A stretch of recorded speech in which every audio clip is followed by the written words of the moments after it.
In addition to all the swimming championships that are contested here, there are NCAA titles awarded also in 1 and 3 meter springboard diving events. The 1 meter event has already taken place, won by Randall Abelman of Iowa over Nicky Stakovich of Mark Spitz's alma mater, Indiana, and third place to a freshman from Arkansas named Ron Meyer. We're ready now to see diving from the 3 meter competition, and a chance for you, Mark, to provide us with the benefit of your diving expertise. Where did you gather this expertise? Well, Hobie Billingsley, the diving coach at Indiana University, happened to coach the likes of Ken Sitzberger, our good friend, and I had to take one physical education course, Jim. I took diving. I got an A from Hobie. I heard you had received an A while you were at Indiana. I'm glad to know it was in that class. Let's see what happens. We're going to be looking at dives from the last of the 11 rounds in the competition, but first a look back at the dive produced by the leader, Randall Abelman of Iowa, during the 10th round. With this dive, Abelman was able to take over first place in the competition.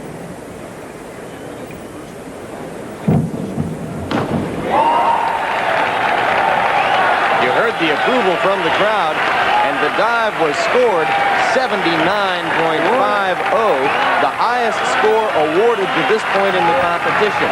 It moved Abelman into first place, ahead of Indiana's Robbie Bollinger and Nicky Stakovich, also of Indiana. Lenny Leyland of Miami is now fourth. Another look at Abelman's dive. You can see the tremendous amount of concentration that he has going to the end of the board to plant his feet for that takeoff. He'll jump up into the pike position, doing a reverse 2.5. He'll come out of this pike, stretching, looking for the entry. Perfect. Hardly any splash at all. So going into the last round of dives, Abelman, who has already won the 1 meter diving competition here, holds a lead of 12.35 points over Robbie Bollinger of Indiana. Third place belongs to Nicky Stakovich, also of Indiana. Lenny Leyland of Miami, fourth, and a freshman named Ron Meyer from Arkansas is in fifth place. Now the first diver we'll see in the last round is the man chasing Abelman, Robbie Bollinger, a junior from Indiana. He's going to do a forward 2.5 with 2 twists. Nice dive, a little heavy though on the entry. A difficult dive with a high degree of difficulty. That will help him in the scoring. The scoring system, 7 judges, but only 3 scores count as the top 2 and the bottom 2 are dropped. And then the total of those 3 is multiplied by the degree of difficulty. Bollinger gets 70.50 points on the dive. He has a lot of nice concentration here going into this dive. He must get a lot of height so that he can execute that 2.5 somersaults with the 2 twists. There you can see he comes in heavy on the entry, which means his splash was just a little bit too much. And the score of 70.50 leaves Bollinger with 540.70 as his final total. Abelman now needs a dive worth 58.5 points to wrap up the championship. He's going to do a reverse 1.5 with 3.5 twists. Oh, he was over on that dive, Jim. A real problem on the entry, and that could knock Randall Abelman out of first place unless he gets some surprisingly good scores. You can see the look of concern on his face as he leaves the pool. And sure enough, the score of 46.50 is not going to be good enough for Randall Abelman to hold first place. It looked like his takeoff was all right. He goes up for this 1.5 somersaults, but it gets a little mixed up in his 3.5 twists. He comes out of it a little too soon, and he goes over on his dive, and his twist was a little off center as well. The next diver we see is Nicky Stakovich of Indiana, currently in third place. A 73-point dive would give him the lead ahead of teammate Robbie Bollinger. A 62-point dive would vault him ahead of Randall Abelman into second place. He's doing a reverse 1.5 with 2.5 twists. Oh, his feet came apart a little bit, but a great entry anyway. He saved it. His feet did come apart a little bit at the top. And remember, he needs a 62-point score to move ahead of Abelman. He gets 59.4, and that will leave Nicky Stakovich down in third place. And the last man with a chance to catch Nicky Stakovich, or either of the 2 divers ahead of him, is this young man, Arkansas freshman Ron Meyer. He's doing a reverse 2.5. Great dive, great entry, perfect. Outstanding pressure dive on his very last dive of the competition. And the crowd erupts with approval as Meyer scores 74.20, the second best dive of the entire competition, and that's good enough to move him all the way ahead of Abelman into second place. Although it wasn't the most difficult dive in the program, he executes this perfectly. He goes into his reverse 2.5 in the tuck position. He reaches out, stretches for that entry. Good dive. And there's a good look at the young man whose last dive catapulted him all the way from 5th up to 2nd. Now Diana Nyad is with the winner, Robbie Bollinger. They say your list is the toughest list of dives. Do you feel that you perform better that way? My plus in diving is that I'm a strong diver, and I can make some of these harder dives. I jumped trampoline for about 9 years before I started diving, and that last trick is a kickoff from a trampoline move that I used to do, and just added a half a twist and a half a somersault, and it worked out good for me tonight. And now another look at the dive that won the competition for Robbie, the one he referred to in that interview. Jimmy goes into this forward 2.5 somersaults with 2 twists. He comes out of the somersault with still a half a twist left. Nice entry, a little heavy though. But the real key was the high degree of difficulty which enabled him to rack up more than 70 points on the dive and move into first place. Final standings, Bollinger the winner. Second place to Ron Meyer of Arkansas. Third, Abelman of Iowa. We'll be back with swimming competition from Austin after this. Here comes Johnny Rutherford. 3-time Indy 500 winner. To protect that engine at blazing speed, he runs with Pennzoil. Johnny's wife, Betty, she uses Pennzoil too. But she uses Pennzoil's regular-priced gas-saving multi-weight oil. Pennzoil, for cars like Johnny's and Betty's and yours. Gas-saving Pennzoil, quality in every extra mile. You know, the way things are today, if you want more, you have to pay more. But when it comes to life insurance, Metropolitan has done something about that. You see, Metropolitan has come up with a terrific new policy called Whole Life Plus. It gives you more insurance without having to pay more. To find out about it, look for this booklet or ad in your Sunday newspaper April 5th. Giving you the most insurance for your money is one way Metropolitan really stands by you. The Space Shuttle Final Countdown, a special assignment this week on ABC's World News Tonight. Before you select a real estate person to sell your home, you ought to ask some tough questions. Do they have a national relocation service? Do they spend the money to promote your house aggressively? Can they help you get financing? Are they with a firm that's a leader in the market? Go ahead. Ask. Because if I couldn't stand up to these questions, I couldn't be selected as a Better Homes and Gardens real estate member.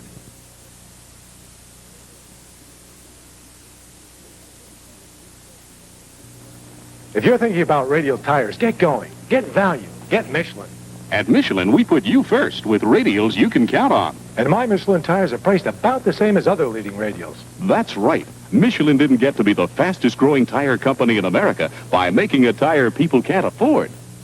At Walker Tire Company, you can get a Michelin 205 14X white wall for only $77.50, $251 FET with exchange. Walker Tire Company, Austin's family-owned Michelin dealer. KVUE TV, Channel 24, Austin.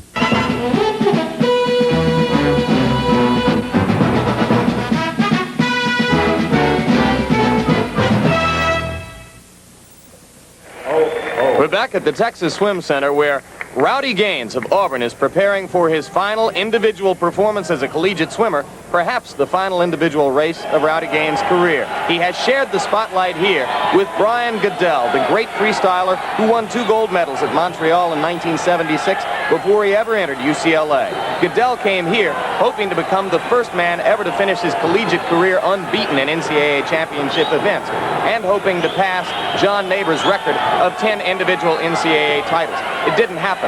He lost in the 500-yard freestyle and the 400-yard individual medley earlier in the meet. The story ended sadly today when Goodell turned home a mediocre 13th in the 1,650-yard freestyle, finishing back in his heat and back among all the swimmers in that race, which is done in a series of timed trials. Now we're going to see Rowdy Gaines in the 100-yard freestyle, an event in which he set the American record of 42 and 62 seconds today in qualifying. That made Rowdy happy, Earlier in the meet, he had been upset in the 50-yard freestyle, then won the 200-yard freestyle, but was upset at not having set an American record. He'll swim against a strong field here. As they go into the water, it's Jerry Spencer of Arkansas in 1, Chris Kirchner of Texas, the 50-yard freestyle champion, in 2, Rowdy Gaines of Auburn in 4, Robin Leamy of UCLA in 5, David Larson of Florida in 7, Pella Homertz of Cal in 8. And as they come down toward the 50-yard mark, Rowdy Gaines already with a half-body length lead. One of the reasons Rowdy is swimming so well here at the NCAA championships is he's not afraid to go out in the lead. He's a very powerful swimmer. He's executing this particular race perfectly. He comes into the turn right here. He's going to hold his breath coming off of that wall because of the big wave created by the other swimmers.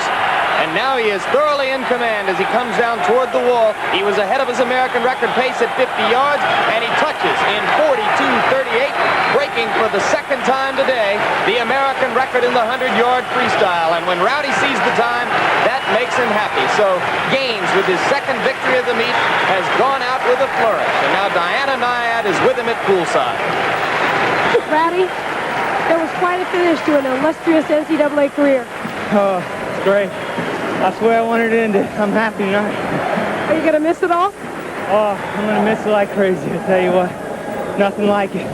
You've been the greatest sprinter in the world for the past few years, and I'm not sure there's going to be anybody to catch you for a while. Oh, shoot, in 5 years, my name will be obscure.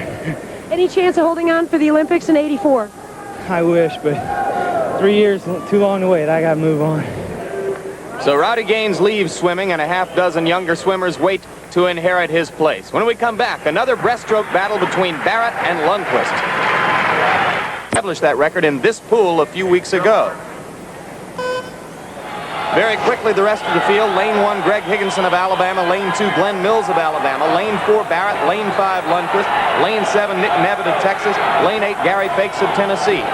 The battle should be in the middle of the pool. Earlier in the meet, Lundquist beat Barrett head-to-head in the 100-yard breaststroke, but Barrett is the defending champion at this distance. Lundquist has a very interesting start. He seems to bend his knees while he's in midair, helping him get a little bit extra length and drive out of his dive so that he has a little deeper entry into the water to get a little more propulsion so that he has more speed coming up with that first stroke. And it's paid off now because he's ahead of Bill Barrett, swimming right next to him in lane number 4. Barrett is extremely strong. However, I think that if Barrett wants to win this race, he's going to have to be well ahead with the last 50 yards to go because Lundquist is by far a better sprinter than him, already winning in the 100-yard race. But Lundquist does not like the longer distances. However, he seems to have evolved the strategy of trying to steal this. He was well ahead at the 50-yard mark. He touches at the 100-yard mark in 54:93, more than a second and a half ahead of the American record pace that Barrett established in the preliminary swim. So already Steve Lundquist is burning up the pool. Barrett just trying to stay near him in lane number 4. Barrett himself is ahead of American record pace, but a body length behind. I don't think Barrett ever realized that Lundquist would ever go out this fast. I think it's totally messed up his game plan. I think that Bill thought he might be out in the lead at least this point in the race, but there's just only a lap and a half ready to go, and it's going to be awful difficult. However, I think Lundquist may have burned himself out just a little bit because Barrett has closed the distance a little bit. Let's see what happens coming off this turn. But listen to this, Mark. At 150 yards, Barrett was a second ahead of his American record pace, but a second and a half behind Lundquist. So Steve Lundquist is almost certainly going to take back the American record, and he does as he touches in 1:55:01. Breaking by more than 2.5 seconds, the record established by Barrett in qualifying. Now Diana is with Steve Lundquist. Steve, an unbelievably fast time, 2 seconds under the record. Thank you very much. I had to go out pretty fast and tried to hang on at the end, and I think I did pretty good at it. You were out fast, but you look comfortable at the 100. Right. Coach Mack has got that new breaststroke method, and we're training with it really hard. And he told me to get a lot of breath on the first 100 and try to get about half body length ahead of Barrett and maybe come home. And I just stayed to my race strategy.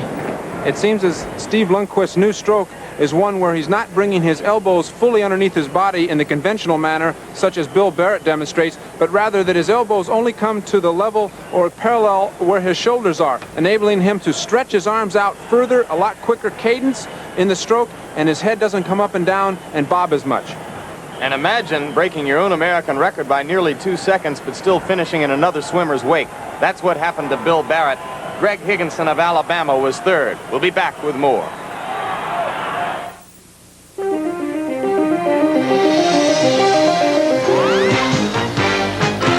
Right guard knows a man needs all of Sweden and the University of California, an upset loser in the 100-yard butterfly race here, but the defending champion in the 200-yard butterfly event you're about to see. There, however, is the favorite and the leading qualifier, Craig Beardsley, a junior from the University of Florida, who set the American record of 1:44.26 a few weeks ago in the Southeastern Conference Championship meet. Beardsley is swimming in lane 4 and Arvidsson in lane 5. They are flanked by some good swimmers. Lane 1, Bill O'Brien of Southern Cal. Lane 2, Jeff Stewart of Arizona. Lane 7, Ricky Morley of Auburn. Lane 8, Roger Van Juan of Southern Illinois. But there should be the race in the middle of the pool where Beardsley in the orange cap is in lane 4 and Arvidsson is in lane 5. Beardsley has more stamina, Arvidsson more natural speed, and already Craig Beardsley has gone out to the lead. Arvidsson is, I think, a much better 100-yard butterflyer, or even 100 meters for that matter. He won the gold medal in Moscow, but I think he's going to have a hard time trying to take the lead away from Craig Beardsley, swimming right next to him in lane number 4. Beardsley seems to have a little smoother rhythm and not belaboring his stroke as much as Arvidsson. Arvidsson, though, very powerful swimmer, and anything could happen with the last final yards to go. The idea is to breathe every other stroke coming off of this wall, to hold your breath down from that big wave that's created. It happens as well in freestyle event. Right now, there's a big surprise as the leader is the man up in lane number 2, Jeff Stewart, a sophomore from Arizona, last year's Pac-10 champ, not this year's Pac-10 champ, and coming into this meet, the 27th seed, meaning he only had the 27th fastest time in the country. But at the 100-yard mark, Jeff Stewart was ahead of American record pace. And now, as they turn with only 50 yards to go, he has dropped back a little bit, as once again, Craig Beardsley in lane number 4 has taken away the lead. There's no doubt in my mind that Craig can win this race if he just concentrates and breathes every other stroke so that he can keep his rhythm going. Arvidsson just looked over his left shoulder. He's making his move now. They're on a very fast pace.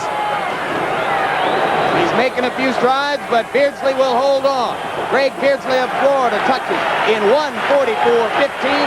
He came back strong in the last 50 yards to break his own American record. So a victory for Beardsley. Arvidsson is shut out in the meet. Mayor Arvidsson was second in this event, 1:44.42.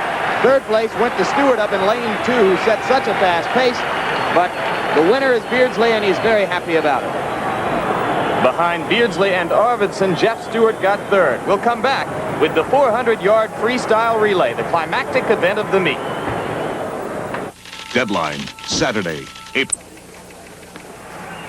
The final event of the meet is the 400-yard freestyle relay. American record 2:54.54 set by the University of Tennessee 2 years ago. The University of Texas Longhorns have capped their 3-year rise from obscurity to prominence in NCAA swimming by wrapping up the team championship here. So this will be a chance for the Longhorn fans to appreciate their swimmers one more time and to appreciate some other great swimmers who will be in the pool. SMU is in lane 1, Texas is in lane 2, Auburn in lane 4, UCLA in 5, Florida in 7, and California in 8. In the team race, the two teams to watch are UCLA in 5 and Florida in 7. In order for Florida to have a chance to take over second place, they must hope for UCLA to finish last in the race. However, right now, Robin Leaney, swimming the leadoff leg for UCLA, is staking them to the lead. The team interchanges here with the relay starts are going to have to be very, very careful. There's a lot of tension in this particular race because they're swimming 100 yards, and it's like a sprint event. You got 4 men on each team just grinding to try to get the fastest possible time. You must wait until your swimmer has touched the touch pad before you can leave the block. It's ever so important because if you leave early, you're disqualified and they lose the large amount of points that are given in relay competition. Right now, the leaders are Texas in lane 2 and UCLA in lane 5. And you saw Chris Kirchner of Texas go out in 43.64 for a brilliant leadoff leg for the Longhorns. But now UCLA in lane 5 has taken the lead, and that is bad news for Florida in lane 7, which must hope for a disqualification or a low finish on the part of UCLA. Stuart McDonald swimming right now for UCLA, and for Texas, Eric Pinnacle is swimming the second leg. Well, Brian Goodell is going to be in the water now for UCLA. He's not known as a freestyle sprint swimmer, and he hasn't swum very well in this meet as we've observed. However, I think he doesn't want to let his team down, and he's just going to grind one out for him. Brian is going to try to go out with a flourish. He is swimming right now for UCLA. Bob Ramirez swimming for Florida, trying to make up the distance on him, and he's doing so. Still, it is Goodell and UCLA in the lead. Up in lane number 2, Andy Schmidt, an outstanding sophomore swimmer for Texas, is keeping the Longhorns in the hunt. Well, it'd be a great effort if the University of Texas could win the last race of the meet, and I think that it'll just top off their championship crown. It's certainly a nice way to go out. However, they're going to have to contend with an awful fast swimmer, Scott Spann from Texas, which will help bring him home, but Rowdy Gaines also from Auburn. Auburn is swimming in lane number 4. They are far back, but Rowdy Gaines is now in the water for the Tigers. And Texas touched in 2:11.74 at the 300-yard mark. That is under the American record pace established by Tennessee 2 years ago. Right now, look at Rowdy Gaines of Auburn making up the distance on the field with still 50 yards to go. Phil Barrett swimming for UCLA, and up there in lane number 2, Scott Spann swimming a heck of an anchor leg for Texas. Well, Rowdy Gaines is going to have to make up at least 2 body lengths. He's already covered a body and a half of that. It's going to be right down to the wire. Scott Spann from Texas is awful tough. You can hear the crowd. I think Rowdy's going to do it. He already holds the fastest anchor split ever, and it is Spann who touches out Gaines by only 3/100ths of a second. Dramatic victory for the University of Texas, and the perfect capper to the Longhorns' first ever NCAA swimming championship. What a great effort by Spann, who once again held off the greatest relay leg ever swum, Rowdy Gaines, swimming his split in 41:38, the fastest 100 yards ever swum. Final team standings, Texas winds up with 259 points. They finish ahead of UCLA and Florida. Jim Lampley with Mark Spitz and Diana Nyad. Goodbye from Austin. The executive producer of ABC Sports is Roone Arlen. Coordinating producer of ABC's Wide World of Sports, Dennis Lewis. NCAA Swimming and Diving Championships produced by Eleanor Rieger. Directed by Craig Janoff. Gotham Stakes produced by Chuck Howard. Directed by Chet Forty. Coordinating director, Joe Assetti. Associate directors, Dennis Mazzocco, Rob Biner, and John DeLisa. Technical directors, Les Weiss, Joe Chavo, and Joe Nisi. Be sure to be with us Saturday night, April 25th, for ABC's Wide World of Sports 20th Anniversary Special, as we celebrate the end of our second decade over most of these ABC stations. Travel arrangements made through and a promotional fee paid by United Airlines.